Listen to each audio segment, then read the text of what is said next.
তবে দিনের আলো যেরকম সারাক্ষণ থাকে না, একটা সময় পরে রাতের অন্ধকার যেরকম চারপাশকে নিকষ কালো আধারে ঢেকে ফেলে, তেমনি মানিক মিয়ার জীবনে নেমে আসে এক চরম বিপর্যয়। কারণ এক রাতে মানিক মিয়া তাদের এই পাশের বাজার থেকে বাড়িতে ফিরছিল।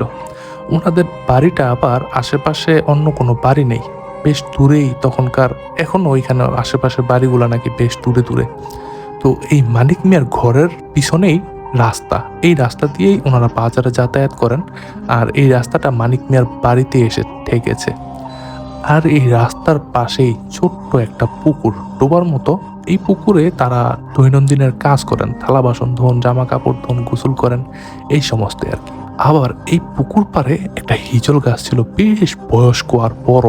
এই হিজল গাছটা বেশ প্রকাণ্ড আকারে পুকুরের একটা পাশ ঝাপটে ধরেছে। আর আশেপাশে ছোটখাটো ঝোপঝাড়, কিন্তু তার আর এমন কোনো বড় বড় গাছ গাছ নাই।